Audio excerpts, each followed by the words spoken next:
Hello, everyone. This is Mark, and on the morning of the first day of the actual Major League Baseball playoffs, I thought I would make a video because I have been doing a little bit of work on my program that I have fun doing, and it's kind of become a puzzle making it work and making enhancements to it as I go along. So, thank you for watching. And for those of you who've tried it out, thank you for that. And those of you who have given some suggestions, thank you for that. So on this video, I will show you the latest changes and enhancements that I've made to the program. And I will also play a simulation of the final game of the 1968 World Series between the Tigers and the Cardinals. So to start off, I will go ahead and show you what the enhancements were made. And I got suggestions from Mike and Steven and one or two others. And this is what I've done in the meanwhile. So someone wanted to see the numbers 10 through 39 on my main game screen so they could see where the players' hits and outs and things were. So I added that in there. I've added a ability to roll your own physical dice, which I think I demonstrated on the last video. I added a way to exit a game in the middle of the game. You just hit X at any time, and it just leaves the game. I've added a way that you can manage more than just the team that you selected in full season mode. So say you want to play, the New York Mets 1969 season, but there's a few other games you want to play as well. There's a way now to say, I want to play other games as well as my team's games.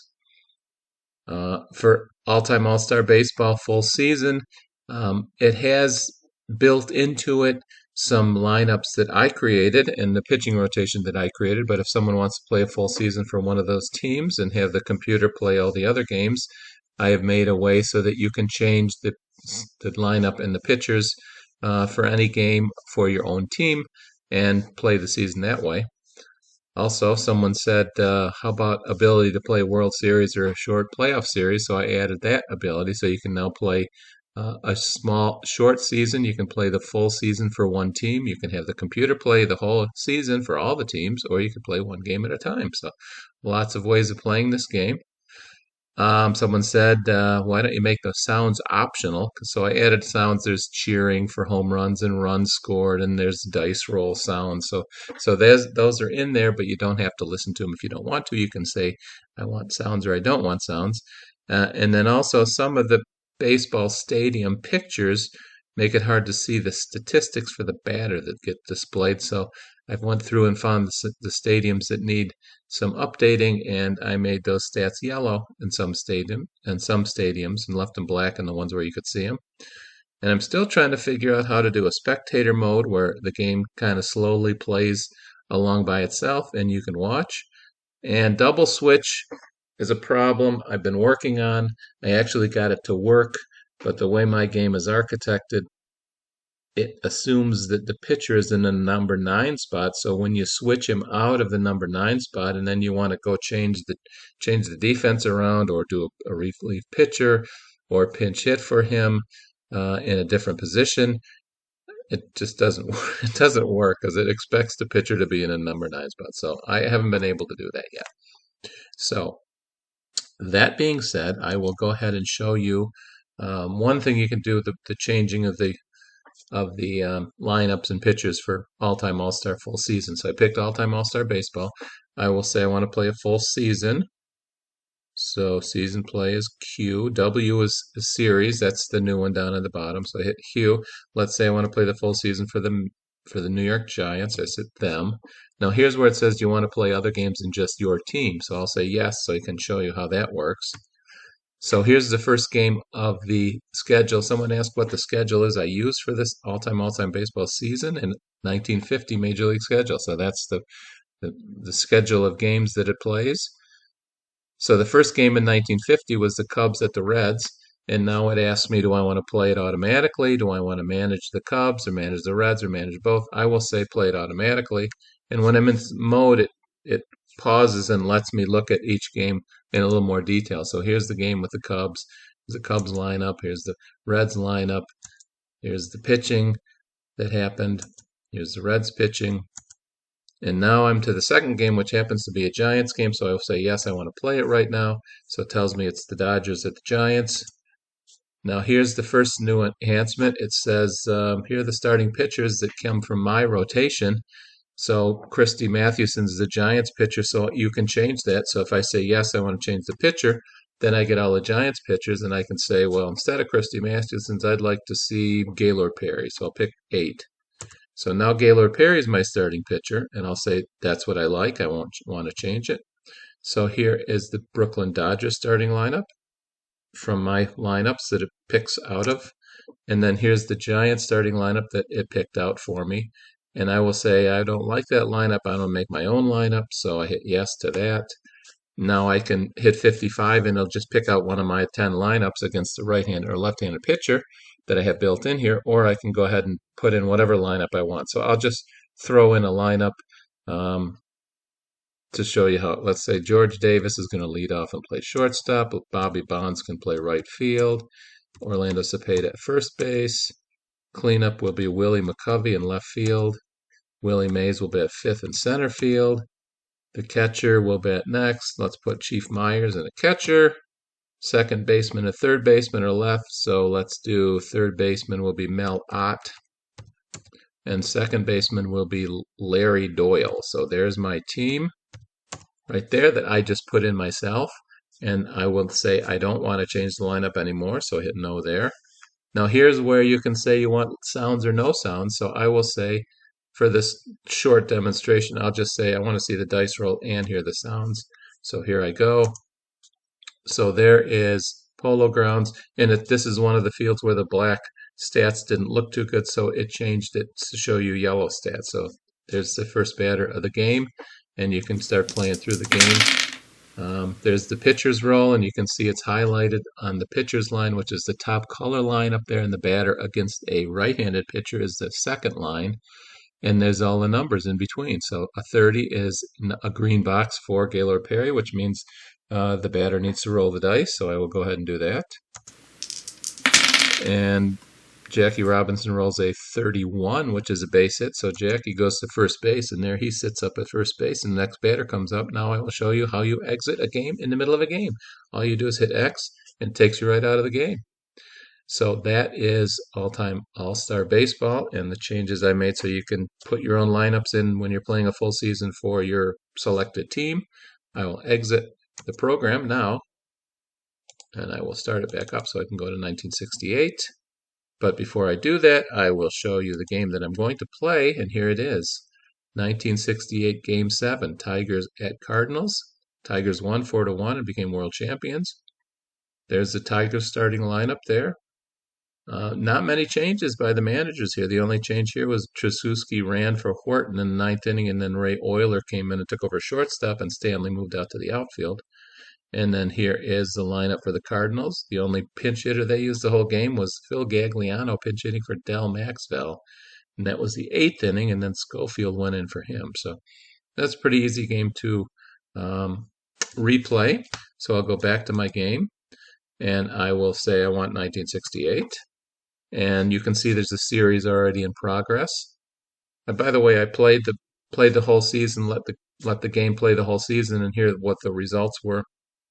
Tigers won the American League and St. Louis won the National League, so just as they should have. Let's look at the Tigers' stats from that season in case you're wondering if Mickey Lolich won 60. Denny McLain won 30 games, and he did not. Denny McLain was 19-7 with a 2.57 ERA, which is probably about what he had. He must have got a lot less run support in these games than he did in the real games, but the Tigers still won 106 games.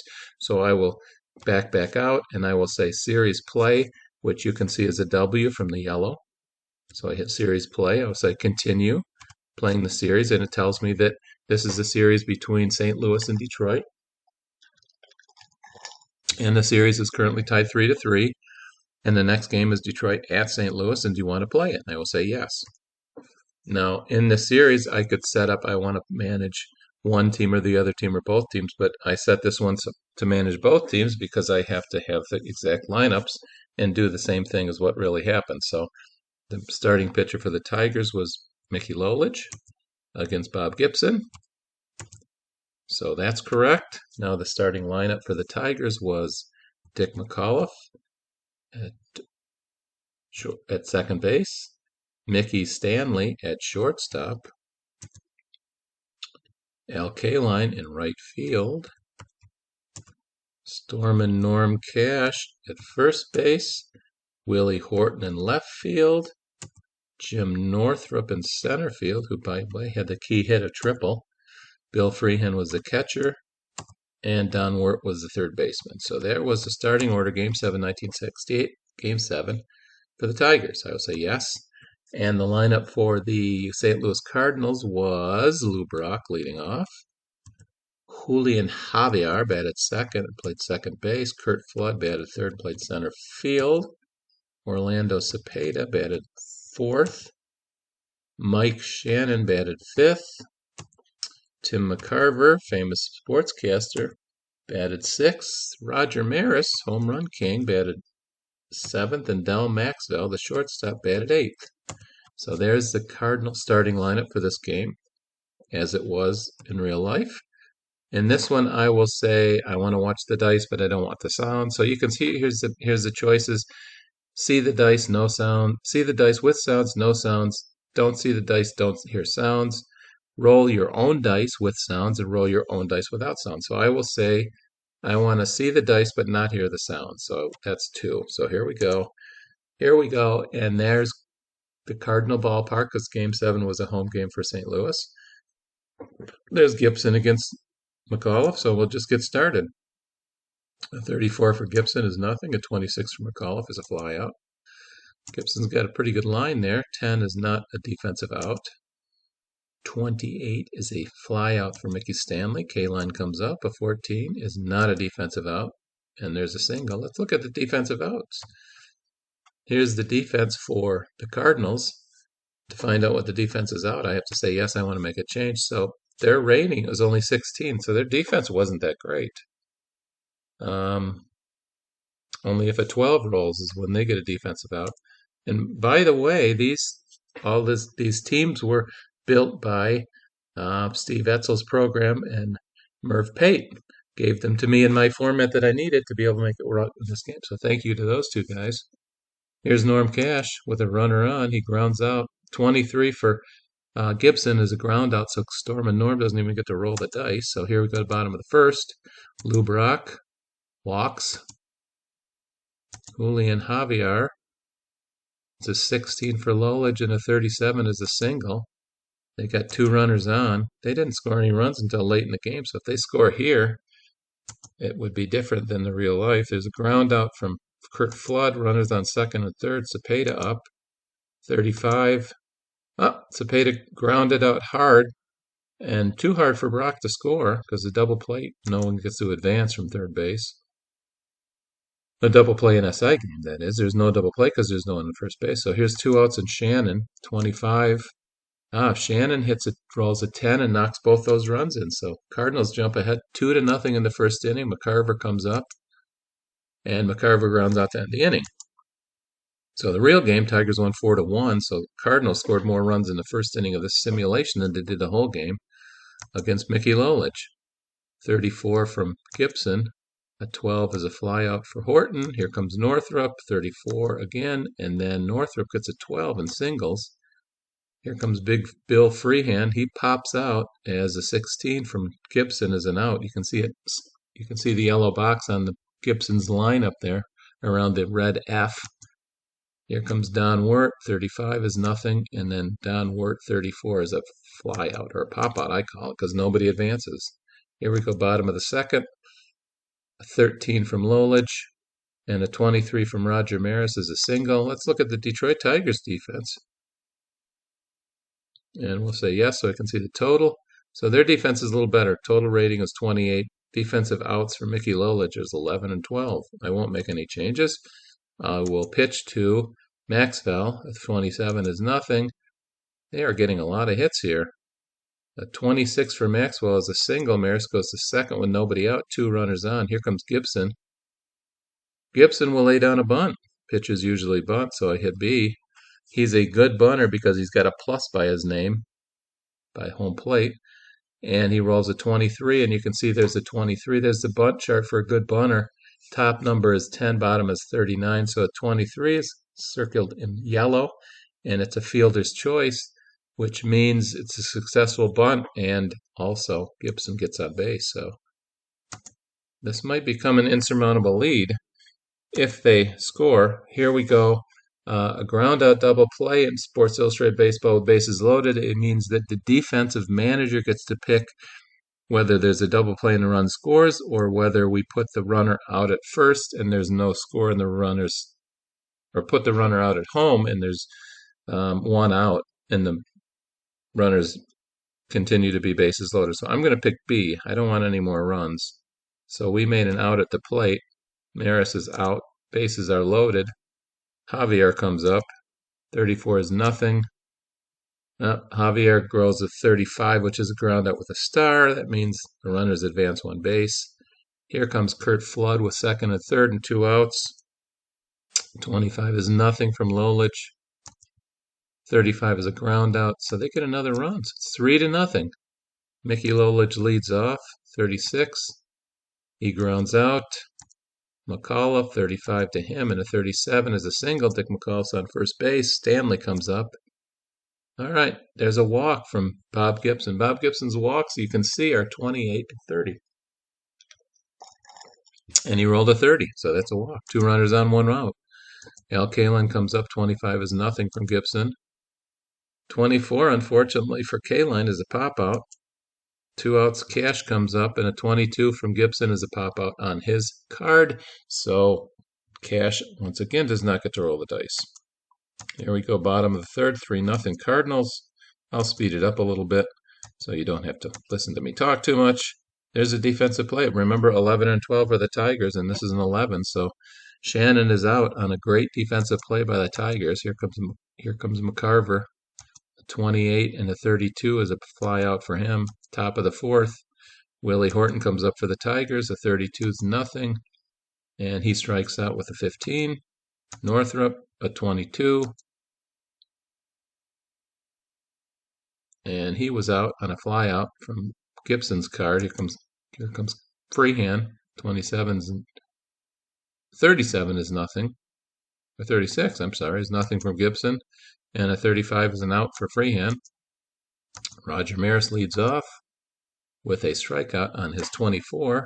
Here comes Del Maxwell. His 36 is a ground out, and Gibson bats away a 15, and then a 21 is a strikeout for Bob Gibson. So after 4, it's 3-0. Don Wart leads off by grounding out. He doesn't even get to roll. We'll leave Lolich in because he pitched a complete game, and he walks Lolich. Here comes Dick McAuliffe. 26 for Gibson is a strikeout. 29 is nothing, and a 21 for Stanley is a strikeout. See the yellow boxes up there getting picked when we roll the dice. 33 is a K for Lolich, which in this game means it's going to be a strikeout unless they get a hit. So let's see. He does not get a hit. 35 is a pop-out, but since he had a K on a green box, it turns into a strikeout, so Brock strikes out. Javier, there's a 32 from Lolich and a 23 from Javier. Julian Javier gets a single. Curt Flood, you can see his batting there for my simulated season. Curt Flood batted .307 with 6 homers and 75 RBIs in my simulated 1968 season. He's batting here with a runner on first and 1 out. Lolich's 36 is nothing. A 35 is a ground out. So Cepeda comes up. 34 is nothing from Lolich. Cepeda singles. So 2 runners on and 2 out for Mike Shannon. A 14 is not a automatic out, but a 35 from him is a strikeout, or a 25 is a strikeout. So Lolich gets out of that inning, still 3-0, top of the 6th. Kaline comes up, nothing. A fly out for Kaline. Here's Norm Cash, nothing from Bob Gibson, and 22. Cash gets a single, so Norm's on first base with Willie Horton at the plate. 12 is nothing from Gibson. 35 is a double play from Willie Horton, so there we go. Bottom of the sixth, 3-0 Cardinals. McCarver, 18 is nothing. Must have been something else. 34 is nothing from Lolich. A 15 from Roger Maris is a pop-out. Del Maxwell comes up. The 26 is nothing from Lolich.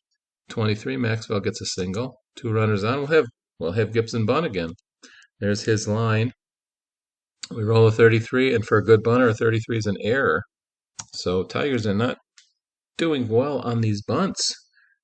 So far, both of them have advanced the bases and left Gibson at first base. Here's 1 out with bases loaded. 23 is nothing from Lolich. 36, luckily for Brock and the Tigers, is a strikeout.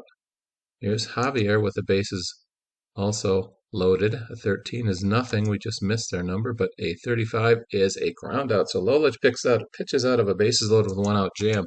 Still 3-0. Northrup leads off with a 23 is a fly out. Here's Bill Freehan. Freehan rolls a 30 and strikes out. Here's Don Wirt. Don Wirt gets walked by Bob Gibson. No, unfortunately, I'm going to let him in there because he pitched the whole game in the real life. So we're going to try to match that. 33 for Gibson is a strikeout. So no matter what I would have done, whoever was up was going to strike out without rolling a dice.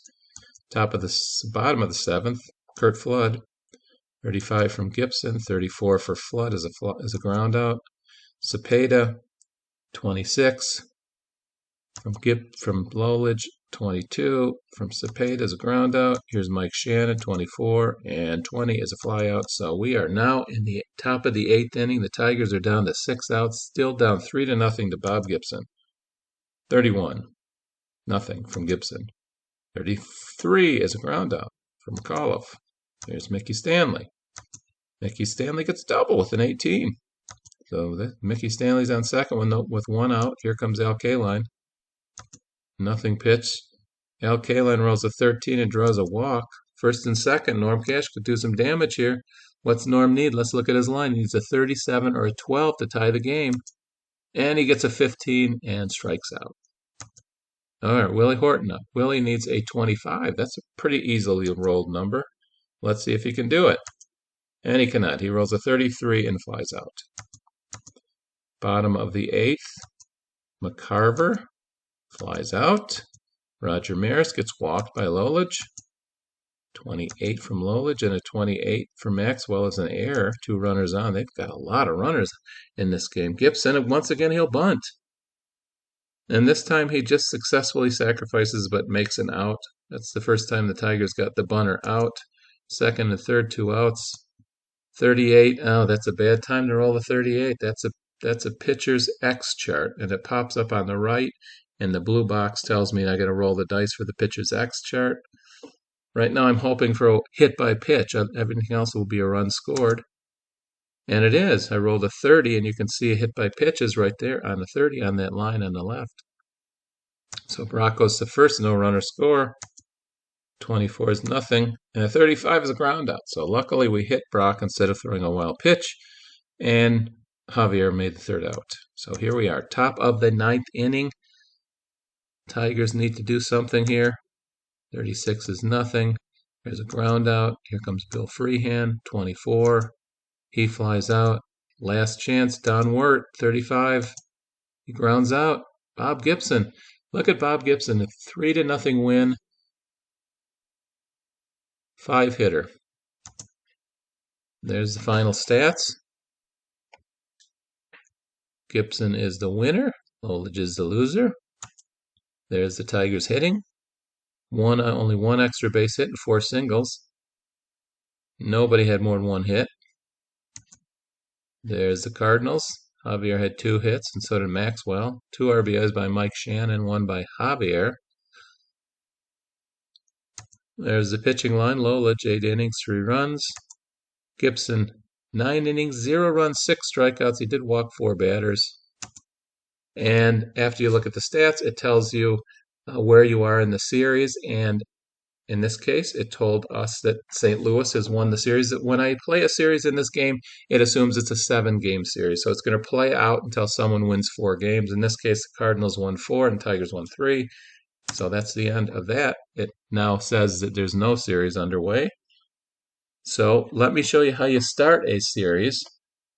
And maybe that's the last thing I'll show on this video, because I think I've kind of showed you everything I've changed. Yep, I think I have. So to start a series, and the series is assumed to be 7 games, but you can play less by just stopping if you're playing a 5-game series and someone wins 3. So hit a W. There is my screen that asks me who I want to play in the series. Let's say I want to play, Boston against the Reds. That's going to be a series with Boston against the Reds. When I do Boston listed first, that means they start as the visiting team, and they'll play 2 games at Cincinnati. Then there'll be 3 games at Boston and 2 games at Cincinnati. So there's the series will be that. I say yes. Now it asks me I want to manage both teams or one team. I'll say I want to manage the Boston Red Sox. So I get to pick Boston's starting pitcher. And the computer picks the Reds starting pitcher and pitches George Culver. I will say yes to this. Now I get to pick the Boston Red Sox starting lineup. I'll just go ahead and 55, which is my, pick a random lineup. So here's the lineup it picked for me. I'll say yes to that. There's the lineup it picked for the Reds.